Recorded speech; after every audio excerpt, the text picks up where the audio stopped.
মুমিন তো সে যে আল্লাহ ও রাসূলের উপরে ভরসা করেছে, মুমিন তো সে যে আল্লাহ ও রাসূলের রাজির জন্য চলে, মুমিন তো সে আল্লাহ ও রাসূলের কথা ভাবে, মুমিন তো সে যে আল্লাহ ও রাসূলের দ্বীনের পক্ষে চলে। মুমিন জানে মৃত্যু হলে আমার পরীক্ষা শেষ হয়ে গেল, এবারে বিষয় আমার হয়ে গেল, আমার কামিয়াবি শুরু হয়ে গেল, আমার কবর থেকে শান্তি শুরু হয়ে গেল। এবং মুমিন তো মৃত্যুর অপেক্ষায় থাকে। কেন? মুমিনকে বুখারীর হাদিস জানিয়ে দিয়েছে, মুমিনকে মুসলিমের হাদিস জানিয়ে দিয়েছে। ইমাম বুখারী ইমাম মুসলিম হাদিসের মধ্যে জানায়, মুমিন মুমিনা নর নারী দিগকে কবরে যখন শুইয়ে দেওয়া হবে, ওই কবরের মধ্যে দয়া নবী নূর নবীর দিদার হয়ে যাবে। আরো জোরে বলুন সুবহান। এই যুবকেরা তরুণেরা হয়তো মরণের তাড়া করে, যারা মরণের পরে জানে আমাদের জন্য সব অন্ধকার হয়ে যাবে, আমাদের মরণের পরে সব রাস্তা বন্ধ হয়ে যাবে, মরণের পরে আমাদের জন্য আযাব অপেক্ষা করছে, হয়তো তাদের লাগবে মৃত্যুকে কখনো মুমিন মুমিনারা ভয় করে না। আর আল্লাহ নবী জানিয়ে দিলে, যার দিলেতে মৃত্যুর ভয় এসে যাবে সে দুনিয়াতে লাঞ্ছিত হবে, আখিরাতেও লাঞ্ছিত হবে। প্রত্যেকের উচিত আল্লাহ ছাড়া অন্য কাউকে ভয় না করা। আর আল্লাহকে শুধু যারা ভয় করবে, সূরা রহমানের মধ্যে আল্লাহ জানিয়ে দিলে, ওয়ালিমান খাফা মাকাম রাব্বিহি জান্নাতান। এ দুনিয়া মানুষ শুনে রেখে দে, তোরা আমি আল্লাহ আমাকে যারা শুনো ভয় করবি, আমি আল্লাহ তাদের জন্য দুটো জান্নাতে রেখেছি।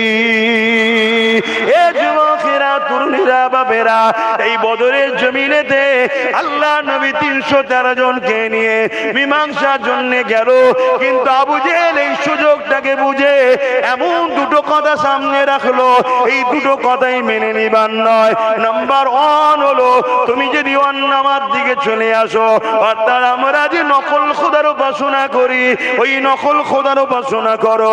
আমরা যে বাচ্চা বাচ্চা ছেলেদের ঘরে এমন করে খোদাকে খুশি করার জন্য বলি দিই, জবাই করি, তোমরাও জবাই করো। আমরা যে নারীদেরকে ভোগের পাত্রী বানিয়ে দিয়েছি, তোমরাও এটাকে মেনে নাও। আমরা যে গরিবদের ঘরে কিন্তু দাসী বানিয়ে দিয়েছি, তোমরা এগুলোকে মেনে নাও। আল্লাহ নবী নূর নবী দয়া নবী এসেছে দুনিয়ার জমিন থেকে জুলুমকে খতম করে দিয়ে, অন্যায়কে খতম করে দিয়ে আল্লাহ সৃষ্টি মানুষ জাতিগুলোকে ইনসাফ নাই সত্যের রাস্তা দেখাবে বলে এই সেই নবী পাককে প্রথম অফার দিল, আমার দলে চলে আসো, নচেত দ্বিতীয়বার হলো আমাদের জন্য যুদ্ধে রেডি হও। শয়তান ভাবছে আমাদের 1000-এর উপরে অস্ত্র, আর মুহাম্মদ রাসূলের দিকে মাত্র 313 জন খালি আছে। এখানে কি মুহাম্মদ সাল্লাল্লাহু আলাইহি ওয়াসাল্লাম তার অনুসারী আমাদের বিরুদ্ধে যাবে নাকি? তারা বাধ্য হয়ে আমাদের দিকে চলে আসবে। কিন্তু ইতিহাস তো জানে না, ইতিহাস তো জানে না মুহাম্মদ সাল্লাল্লাহু হযরতে মুসা আলাইহিস সালাম জিনার সাদগাতে নবুয়াত পেয়েছেন, তিনি হলেন মুহাম্মদুর রাসূল। জোরে বলুন সুবহানাল্লাহ।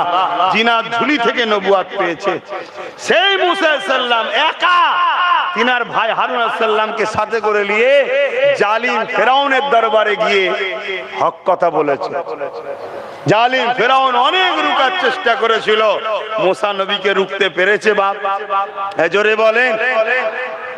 তাহলে ফেরাউন, আবু জেহেল তো ইতিহাস জানে না, মূর্খ। তো আবু জেহেল মানে কি? জাহেলদের পিতা, মূর্খদের পিতা। আল্লাহ নবী এই কথা শুনে সাহাবাদেরকে বললেন, বাবা সাহাবারা তৈরি হও। এরা প্রথম যে অফার দিচ্ছে ওটা তো সম্ভব নয়, কেন জুলুমের পক্ষে আমরা যেতে পারবো না, গরিবদের শোষণ করতে আমরা পারবো না, অন্যায় অত্যাচার জুলুমের সাম্রাজ্যকে সাপোর্ট করতে আমরা পারবো না। শুনছেন তো নাকি? আর আমরা মুসলমান এখন কি করি বলুন? আমরা তো জুলুমের পক্ষেই আছি নাকি? আমরা তো জুলুমকেই সাপোর্ট করি, আমরা তো চোরকেই সাপোর্ট করি, আমরা খুনিকেই তো সাপোর্ট করি, মাদ্রাসা বিদ্বেষীদের ঘরেই তো সাপোর্ট করি, মসজিদ মাদ্রাসা দুশ্মনদেরই তো সাপোর্ট করি। অস্বীকার করতে পারবেন? তাহলে আমরা কেমন ইমানদার ভাবো। অথচ নবী বলল অন্যায় দেখলে হাত দিয়ে রাখো, যদি হাত দিয়ে না পারো মুখ দিয়ে প্রতিবাদ করো, তাও যদি না পারো ঘৃণা করে দূরে সরে যাও। তিনটের মধ্যে কোনটা না থাকলে ঈমান নাই। হায় রে মুসলমান, হায় রে আমার কওম, আজ আমরা কোথায়, আজ আমরা কোথায় চলে গেলাম। আর এই যাওয়ার পিছনে সবথেকে যদি বড় আমাদের ক্ষতি করার পিছনে কারো অবদান থাকে, খারাপ নিলে আমার কিছু করার নয়, একদল মুনাফিক গাদ্দার উলামাদের অবদান রয়েছে। এই একদল গাদ্দার মুনাফিক উলামারা যারা যুগে যুগে রাজ ক্ষমতার নেতাদের পা চেটে দালালি টাকা নিয়েছে, এ জাতিকে কখনো শিখায়নি যে ধর্মকে, সমাজকে এবং নিজের ঐতিহ্যকে বাঁচাতে গিয়ে রাজ ক্ষমতার প্রয়োজন আছে। না হয় রাসূল পাক মদিনায় গিয়ে কেন রাজ ক্ষমতা দখল করলো, এটা কখনো শিখায়নি। তারা শুধু নিজেদের ব্যাংক ব্যালেন্স করেছে, নিজেদের গাড়ি বাড়ি করেছে, বড় বড় টিভির সামনে উঠেছে, বড় বড় সরকারি অনুষ্ঠানে উঠেছে, বড় বড় মেডেল পেয়েছে, আর শুধু বলেছে গভর্নমেন্ট ঠিক আছে, গভর্নমেন্ট ঠিক আছে, আর গভর্নমেন্টের দালালি পেয়েছে। কষ্ট হয়ে গেল নাকি? কষ্ট হয়ে গেল। আজকে এই দালালির ফল আমার দেশে শুনতে হচ্ছে ওয়াকাফ সম্পদ নাকি আমাদের আর থাকবে না। শুনতে হচ্ছে নয়, দালালির ফল, দালালির ফল আমাদেরকে শুনতে হচ্ছে। বাবরি মসজিদ নাকি আর, বাবরি মসজিদ আমাদের থাকার পরও আমাদের হলো, এটা দালালির ফল। আমি তো আবার বলছি, লোহার কাজ কিন্তু কাটা, কিন্তু দুহা কোনোদিন পারবে না যদি লোহার পিছনে কোনো গাছ সাথ না দেয়। কথা শুনছেন? কষ্ট হয়ে গেল নাকি? হ্যাঁ, আচ্ছা, রাসূল পাক সাল্লাল্লাহু আলাইহি সাল্লাম কি বলে যায়নি যে আখরি জামানায় আসমানের নিচে জমিনের উপরে সব থেকে নিকৃষ্ট হবে একদল উলামা। একদল, সবার কথা বলেন, হক উলামা নেই কে বলেছে?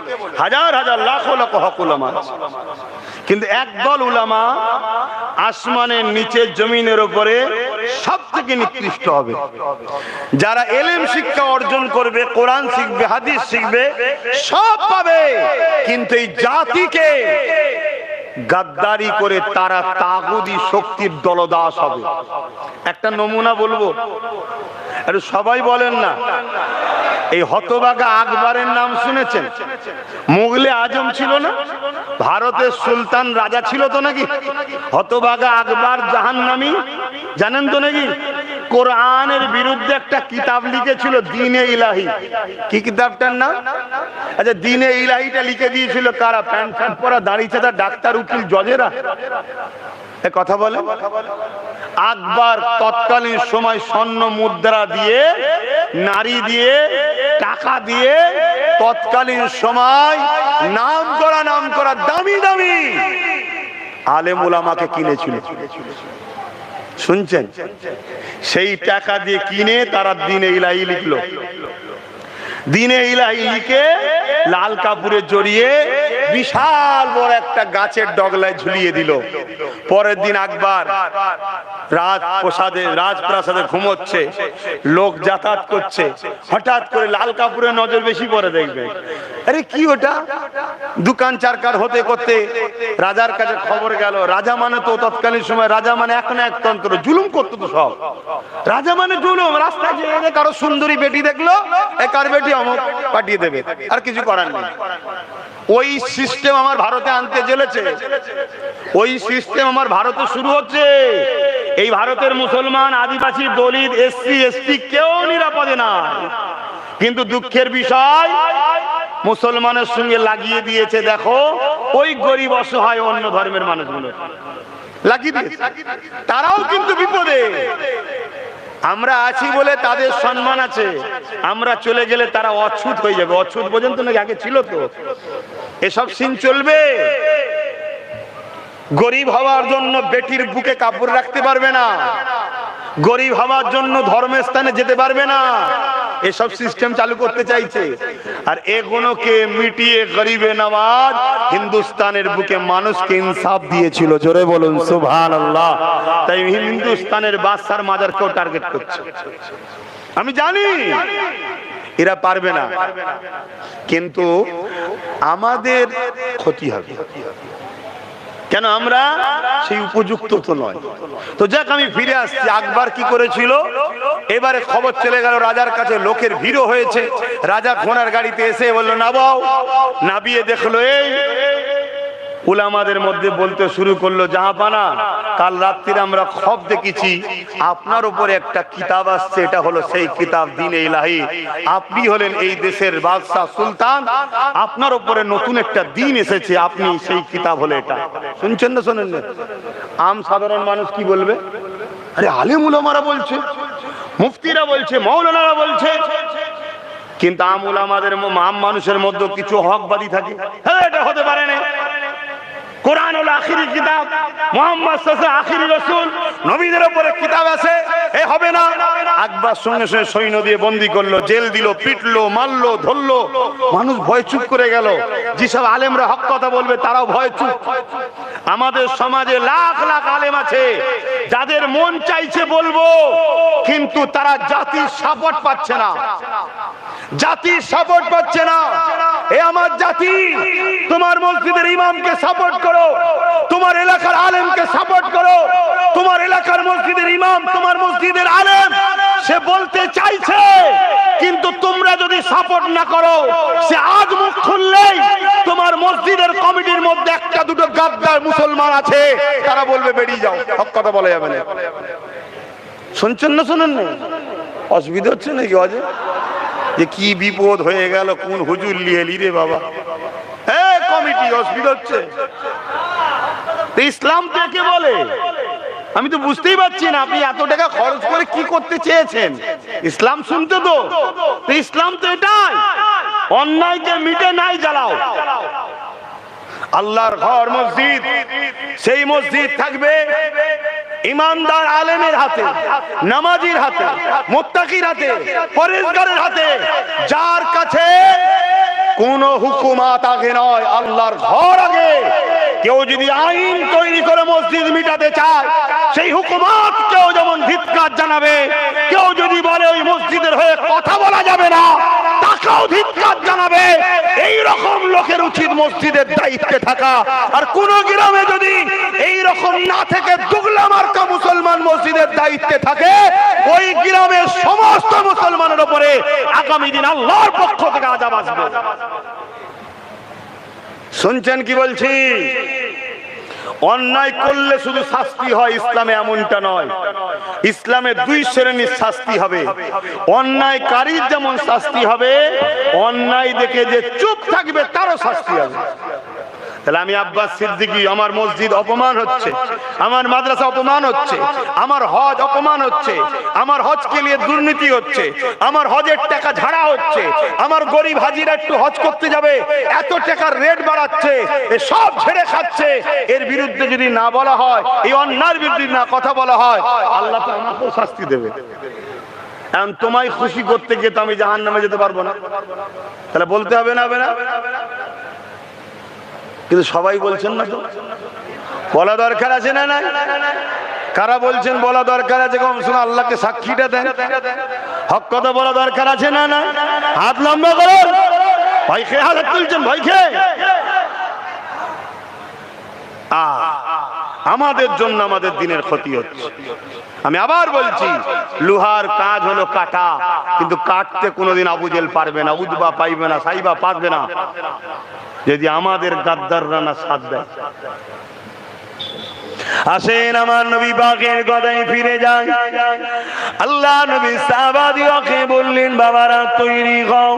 সাহাবা হুজুররা বলতে লাগলেন, ইয়া রাসূলুল্লাহ, হাবিবাল্লাহ, আবু জেহেল বাহিনীর হাতে আর এমন কোন অস্ত্র রয়েছে, বল্লম রয়েছে, নেজা রয়েছে, ঢাল রয়েছে, তারা উট ঘোড়ার পিঠে চেপে এসেছে। ইয়া রাসূলুল্লাহ, হাবিবাল্লাহ, তাদের সংখ্যা হলো 1000-এর উপরে, আমাদের সংখ্যা হলো মাত্র 313 জন।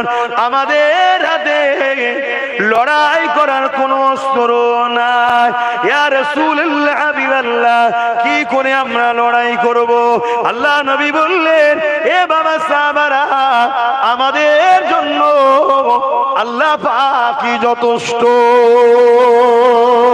বাবা সাহাবারা, বিসমিল্লাহ বলে খাজুরের ডাল তুলে নাও। মদিনা মক্কা খাজুরের এলাকা, তো খাজুরের ডাল বিসমিল্লাহ বলে উঠিয়ে নাও। বাবা 313 জন সাহাবারা খাজুরের ডাল উঠিয়ে নিতে লাগলো। এই যুবকেরা অনেক আলেম ওলামা থাকতে পারে, এই বদরের কাহিনী অন্যভাবে অনেকেই তো শুনতে পারে। এই বদরের কাহিনীকে সমাজের বুকে একদল মুনাফিকেরা তাদের কিতাবের মধ্যে অন্যভাবে বিস্তারিত করে রাসূলুল্লাহকে লড়াইকারী বানাবার একটা পরিকল্পনা করেছে। না না না, যে কথাটা আজকে বলে যাচ্ছি মন দিয়ে শোনে। আমার নবী শোনের জন্য এসেছিলেন, আমার নবী মীমাংসার জন্য এসেছিলেন, আমার নবী শান্তির বার্তা দিবার জন্য এসেছিলেন। তুমি মক্কায় থাকো, আমি মদিনায় থাকি, কেন তুমি আগ বাড়িয়ে ঝামেলা করতে আসছো? এটা আমার রাসূলুল্লাহ চেয়েছিলেন। তাই সাহাবা হুজুরদের হাত ছিল খালি। এ যুবকেরা এইভাবে খাজুরের ডালকে তুলে নিল। এই খাজুরের ডালকে তুলে নিয়ে সাহাবা হুজুররা কাতারকে সিঁড়ে করতে লেগেছে। ওই কাতার দেখতে দেখতে আল্লাহ নবী দেখেন দুটো ছোট ছোট বাচ্চা দাঁড়িয়ে আছে। যে বাচ্চা দুটো নিজের পায়ের উপরে ডিঙি দিয়ে মাথায় লম্বা হতে চাইছে।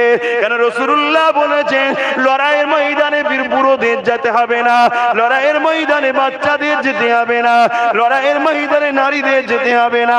তাই আজকে যদি এইখানে গিয়ে রাসূলুল্লাহর সঙ্গে জালিমরা লড়াইয়ে নেমে যায়, এই যে লড়াইটা শুরু হতে লেগেছে, আর আমরা যদি এখানে ছোট মানুষ দেখা যায়, আল্লাহ নবী আমাদেরকে লড়াই করতে ইজাজত দেবে না, আমাদেরকে বলবে ঘরে ফিরে যাও। এই জন্য তারা পায়ের উপরে ডিঙি দিয়ে দাঁড়াতে লেগেছে।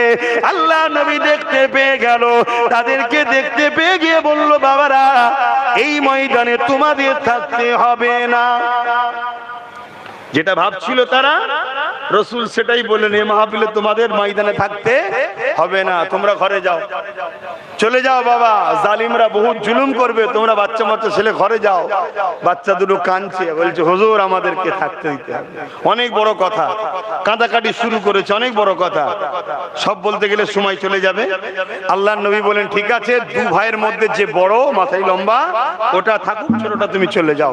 ছোট ভাই তো আরো কাঁদে, হুজুর ও বড় বলে চান্স পেয়ে যাবে, এত বড় একটা নিয়ামতের জায়গা, আল্লাহর দ্বীনের জন্য, হকের জন্য, ইনসাফের জন্য বদরে আপনার সাথে থাকবে, কিয়ামতের দিন জান্নাত পাওয়ার রাস্তা ওর ক্লিয়ার হয়ে যাবে, আর আমি ফেসে যাবে, এটা কেমন করে হয় হুজুর, আপনি আমাকে ইজাজত দেন।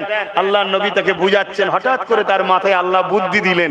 সে কি বলতে লেগেছে, ছোট ভাই, যে হুজুর লড়াইয়ের ময়দানে মাথায় বড় হলে হয় না, ক্ষমতা লাগে, বুদ্ধি লাগে, ওর থেকে আমার গায়ে ক্ষমতা বেশি, কুস্তি লাগিয়ে দেখেন হুজুর, আমি জিতে যাব। জোরে বলুন সুবহানাল্লাহ। হাই রে মুসলমান, 30 বছর, 40 বছর, 50 বছর, 60 বছর দুনিয়ায় বেঁচে এখনো মরতে শখ দিচ্ছে না, এখনো বেঁচে থাকার শখ, এখনো অন্যায়ের সঙ্গে তাল মিলিয়ে চলতে হবে, এখনো অন্যায়ের সঙ্গে আপোষ করতে হবে। আর এইটুকু বাচ্চা সে নিজেকে কুরবান করতে প্রস্তুত। কেন? তাদের দিল, তাদের দিমাগ মেনে নিয়েছিল মুহাম্মদ রাসূল হলেন পারফেক্ট, তিনি যেটা বলেছে সত্য বলেছে। আর আমরা শুধু মুখে বলি রাসূল সত্য বলেছে, দিলে আমাদের ওই চেতনা নেই। যদি দিলে চেতনা থাকতো, আমরা শাহাদাতের তামান্না নিতাম, যে তামান্নাই বাচ্চা দুটো লিখছে। জোরে বলুন সুবহানাল্লাহ। ওই বাচ্চা দুটো বলে উঠল, রাসূল বললেন, তাহলে ঠিক আছে, তুমি যখন বলছো তাহলে কুস্তি করো। আল্লাহ নবী সাহাবাদেরকে সব ডাকলেন, দেখো গো এদের মনে কি তামান্না দেখো।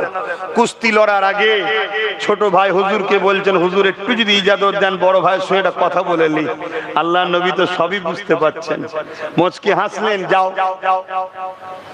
ছোট ভাই বড় ভাইকে বলছে, ভাই তুমি তো জান্নাত যাওয়ার রাস্তা পেয়ে গেছো, আমাকে একটু কেন বাধা দিচ্ছ? হ্যাঁ, আমাকে একটু সুযোগ দাও, আমি তোমাকে হালকা ঠেলবো, তুমি জমিনে পড়ে যে হেরে যাও, তাহলে আমাকেও হুজুর চান্স দিয়ে দেবে। জোরে বলুন সুবহানাল্লাহ। কথা মতো কাজ কুস্তি শুরু হলো। ছোট ভাই বড় ভাইকে হালকা আঘাত মানে ঠেললো, বড় ভাই জমিনে শুয়ে পড়লো। তার কাছে গিয়ে ছোট ভাই হুজুরকে তখন বুকের উপরে চেপে বসে হুজুরকে বলতে লাগলেন, হুজুর দেখুন এর থেকে আমার ক্ষমতা বেশি।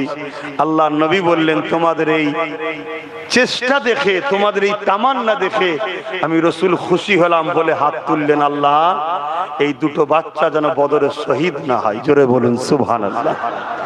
লড়াই শুরু হলো। এক ভাইয়ের হাত কেটে গিয়েছিল, নিশ্চয় আপনারা জানেন, এক ভাইয়ের হাত কেটে গিয়েছিল। কিন্তু তারপরে কি হয়েছিল ওটা হয়তো আপনারা অনেকে জানেন না, একটু বলে দিই, কথাটা এসেছে। আল্লাহ নবী সাহাবাদের দিয়ে ওই হাতকে কুড়িয়ে এনে ওইখানে লাগিয়ে রাসূল পাক সাল্লাল্লাহু আলাইহি ওয়াসাল্লাম হাত বুলিয়ে দিয়েছিলেন। ওই সাহাবী বলছেন, আমি বড় হয়েছিলাম, হাতে দামার যে হাতটা শহীদ হয়েছে সেই হাতটা যেটা কতল হয়েছিল, রাসূল যেটা হাত লাগিয়ে জুড়ে দিয়েছিলেন তার ক্ষমতা অন্য হাতের থেকে অনেক বেশি ছিল। জোরে বলুন সুবহানাল্লাহ। এটা হলো হুজুরের মুজিজা। এটা কি মুজিজা? এটা আল্লাহ পাক নবীদেরকে দান করেন। সব ক্ষমতার মালিক হলেন আল্লাহ, সব ক্ষমতার মালিক কে? কিন্তু আল্লাহ নবীদেরকে দিয়েছেন ব্যবহার করার জন্য। তো যাক, লড়াই শুরু হলো। ইতিহাস কি বলছে? হারা উচিত কাদের? 313 জন। কেন? খাজুরের ডাল। আর জিতা উচিত স্বাভাবিক 1000-এর অস্ত্র রয়েছে হাতে, তাই তো নাকি? কিন্তু ইতিহাস কি বলছে? অতএব আমরা যেটা ভাবি ওটা নয়। ফাইসাল্লাহ জমিনে হয় না, ফাইসাল্লাহ আসমানে হয়। এ যুবকেরা, তরুণীরা, বাপেরা, আবু জেহেল চেয়েছিল মিটিয়ে দেবো, কিন্তু আমার আল্লাহ যেটা চেয়েছে ওটাই তো হবে। আল্লাহ চেয়েছেন আবু জেহেল তোকেই মিটিয়ে দেবো। এ আবু জেহেল ওই বাহিনী নিয়ে বদরের ময়দানে সে মিটে গেল। 313 জন বাহিনীর মধ্যে 13 জন শহীদ হলো। আল্লাহ তিনাদেরকে বিজয় লাভ করেছে।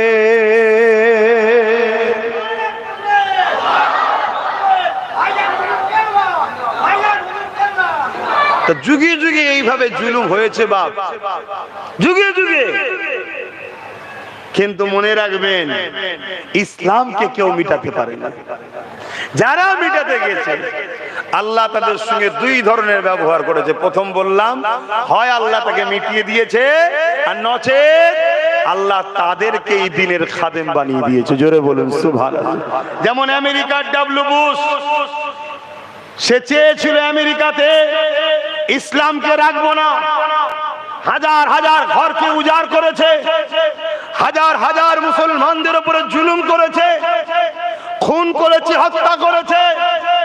কিন্তু আমার আল্লাহ পাক তিনি ওই ডব্লিউ বুশেরই একটা কন্যা, তাকে কোরআনের হাফেজা ও ইসলাম কবুল করার সুযোগ দিয়ে দিয়েছে। জোরে বলুন সুবহানাল্লাহ। আজকে সেই পশ্চিমা দুনিয়া তাদের 20 থেকে 30 যুবক যুবতী শিক্ষিত সমাজ, যাদেরকে আমেরিকা, ইউরোপ দুনিয়া সিনেমার মাধ্যমে ইসলামের বিদ্বেষ তৈরি করতে চেয়েছিল, যাদেরকে বিভিন্ন জায়গায় নকল মুসলমান বানিয়ে তাদের দ্বারা ইসলামকে বদনাম করতে চেয়েছিল, যাতে করে ইসলামের বিরুদ্ধে পুরো আমেরিকার যুব সমাজ দাঁড়ায়, আমেরিকার বেটিরা দাঁড়ায়, ইউরোপের মানুষরা ইসলামের বিরুদ্ধে দাঁড়ায়। তাই মিথ্যা মিথ্যা ষড়যন্ত্র করে, কখনো মিথ্যা ভাবে মুসলমান নাম দিয়ে তার দ্বারা বোম মেরিয়েছিল। যেমন আমার দেশে মুসলিম ফেক আইডি খুলে বিভিন্ন জায়গায় বোম মারবে, এটা করবে, ওটা করবে, ছড়াতে চাইছে।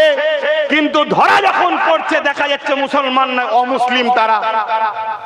এইভাবে ইসলামকে আমেরিকাতে, ইউরোপে ঘৃণা করে দিবার জন্য আমেরিকা, ইউরোপ বহু ষড়যন্ত্র করেছিল। মনে রাখবেন, যেমন ব্যথা হওয়ার পরে একটা ফুটফুটে সন্তান হয়, আমেরিকায় ব্যথা বেড়েছিল মুসলমানদের উপরে। কিন্তু আমার আল্লাহ ওই আমেরিকার যুবক যুবতীদের অন্তরে ইসলামের আলো এমন ভাবে জ্বালাচ্ছে, ইউরোপ দুনিয়া বলছে আগামী 40-এর মধ্যে ইউরোপের সংখ্যাগুরু হবে ইসলাম। জোরে বলুন সুবহানাল্লাহ, আরো জোরে বলুন সুবহানাল্লাহ।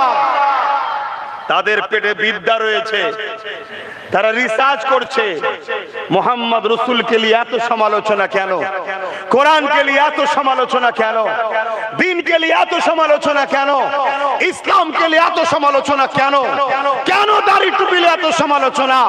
তারা রিসার্চ করতে করতে গুগলকে সার্চ করছে, তাদের হাতে তো মোবাইল রয়েছে, আর দুনিয়া তখন মোবাইলের মধ্যে। গুগলকে সার্চ করছে, জিজ্ঞেস করছে গুগল বলো পৃথিবীর শ্রেষ্ঠ মানুষকে। গুগল বলছে পৃথিবীর শ্রেষ্ঠ মানুষ প্রফেট মুহাম্মদ রাসূল। জোরে বলুন সুবহানাল্লাহ। গুগলকে বলছে গুগল প্রফেটের জীবনী দাও। গুগল প্রফেটের জীবনী দিচ্ছে, সেই ঘরে ছেলেরা জীবনী পড়ছে, আর কোরআনের বাস্তব হলো মুহাম্মদ রাসূল। তারা কোরআন পড়ছে, রাসূল পড়ছে, কোরআন পড়ছে, রাসূল পড়ছে, কোরআন পড়ছে, রাসূল পড়ছে। পড়তে পড়তে পড়তে কখন তাদের দিলটা কোরআন ও রাসূলের জন্য জায়গা হয়ে যাচ্ছে। জোরে বলুন সুবহানাল্লাহ।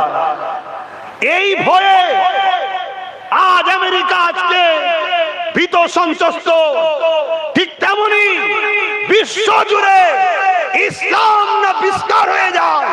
ইসলাম বিস্তার হলে জালিম শাসকের জুলুম খতম হবে। ইসলাম যদি মাথা তুলে দাঁড়ায়, বেটিদের উপরে ধর্ষণ বন্ধ হবে। ইসলাম যদি মাথা তুলে দাঁড়ায়, বৃদ্ধাশ্রম থাকতে পারবে না। ইসলাম যদি মাথা তুলে দাঁড়ায়, সুদ বন্ধ হবে, প্রশাসনের ঘুষ খাওয়া বন্ধ হবে, অফিস আদালত সব জায়গায় ঘুষ বন্ধ হবে। ইসলাম যদি মাথা তুলে দাঁড়ায়, কোন প্রজার উপরে জুলুম হবে না। গরিব তার হক পাবে, বিধবা তার হক পাবে, এতিম তার হক পাবে, ইনসাফ প্রতিষ্ঠিত হবে। রাজার প্রজা থাকবে না, সবাই মানুষ সমান থাকবে। শুনছেন না শোনেন? এজন্য ইসলামের পিছনে সবাই লেগেছে। আসো ইসলামকে জানো, কিন্তু যারা জানে তারা গায়ে জোর দিয়ে মিটাতে চাইছে। কেন? আমার ধান্দার দোকান বন্ধ হয়ে যাচ্ছে, ধান্দার দোকান বন্ধ হয়ে যাচ্ছে, তাই তারা উঠে পড়ে লেগেছে, উঠে পড়ে লেগেছে। আপনারা নিশ্চয়ই জানেন, আপনারা নিশ্চয়ই জানেন এই সমাজের মধ্যে একটা আমার বোনের নাম তিলোত্তমা বলে ডাক্তার ছিলেন, লেডি ডাক্তার। জানেন তো নাকি? বোনটা ইনসাফ পেয়েছে। জোরে বলুন। ইনসাফ পাইনি। ইসলাম থাকলে ইনসাফ পেত। শুনছেন না শোনেন? হ্যাঁ, সবচেয়ে বড় কথা ওইটা ঘটনাই ঘটতো না, ওই ঘটনাটা